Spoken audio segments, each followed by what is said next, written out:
Okay, so an expression I've been thinking about lately, and I want to talk more about it, is no one deserves existence. Yeah, that's the expression I want to get at. No one deserves existence. I think it just so well captures some of the logic that I've tried to talk about in other ways, in other videos, and it just, in a really wonderfully ambiguous way, slices right down this dispute between those who want to suggest that life is a gift, and I'm going to camp myself over there, and those who want to say that life is an imposition. So first off, let me just see if I can clarify what the expression means, and then I'm going to haggle about why I think the expression of gift is better than imposition. Okay, first, when I say no one deserves existence, okay, first claim, I'm not in any way denying rights to those who are already existing. No, those who are currently existing have lots of rights and they're entitled to the continued existence as part of their existence. I think those aren't what I'm suggesting. What I'm trying to get at is this fact of how each of us came into being. Each of us entered into existence and came to have the very existence that we did by nothing that warranted our very existence. That is, we weren't pre-existing and then did something to deserve coming into existence. No, each of us appears as like a stark fact without justification, without having done anything to have deserved this fact that here we are in existence, and it's not as if there was a me who predated the existing me that could have or possibly did something that warranted and would justify this fact of having come into existence. And so to say no one deserves existence, I think it sort of forces some kind of recognition of this asymmetry, that there wasn't a person there and then the person is now there. And without justification from that person's perspective or from that person's view, they didn't do anything.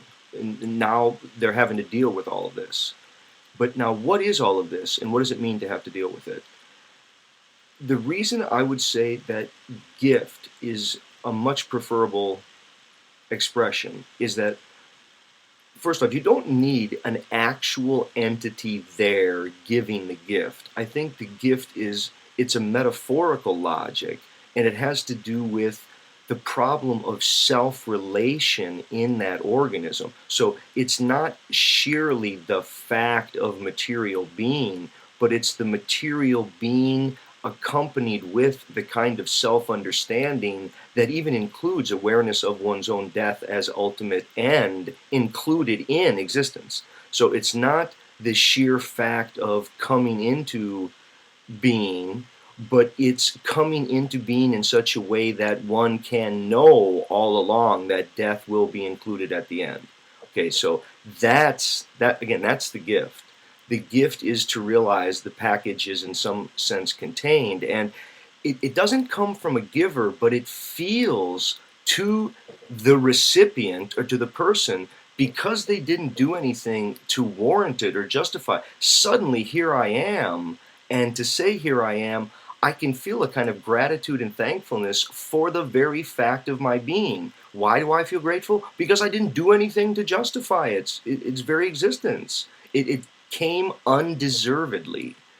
Now, again, to say that there's not a giver, well, there might be a kind of process by which life comes about, and it has an orderliness and, again, for lack of a better word, a kind of mysteriousness. I don't think we have to set up any dogma about it. I don't think there has to be anything other than a recognition of the fact that no one deserves existence, that you get this life without deserving it. You're not entitled to it. You didn't do something to justify it, warrant, or make it come into existence, your very being.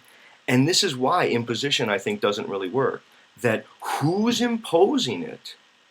Who for the non-theist, for the completely naturalist, secular atheist, who exactly is imposing sentience? The parents? No, there are lots of people who can't have kids. There are people who they try and they discover they can't. There are some who successfully, the couple successfully gets pregnant and then they have the woman has a miscarriage, or the child dies in childbirth. I mean, there's so many different ways in which who's imposing it?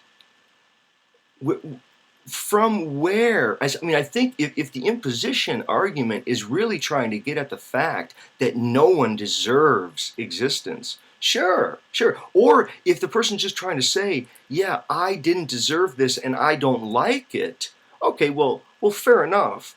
I think that's a very different argument, though.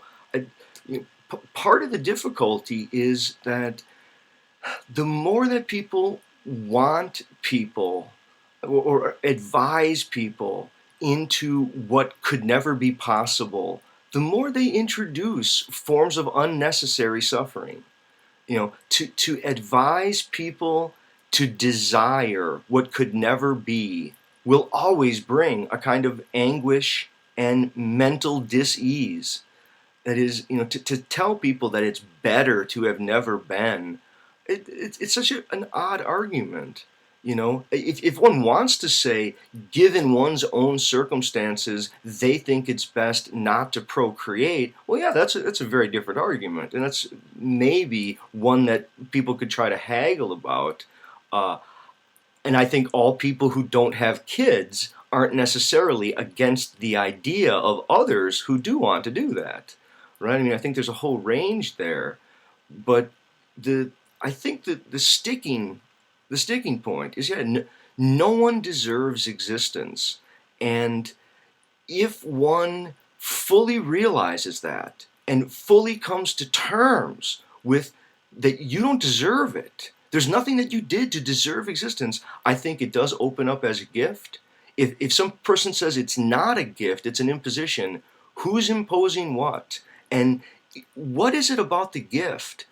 From my perspective, that I would want someone to say, what is it about the gift in including self-awareness, in including recognition of one's own ultimate fate and all the kind of meaning horizons that come from that, right? The fact is that as one learns to appreciate one's own death and to come to terms with one's own death, one opens in love and gratitude to other people, realizing that none of this was ever ultimately mine. It was all on loan. It was all something that was given to me without me ever deserving any of it. Okay, thank you.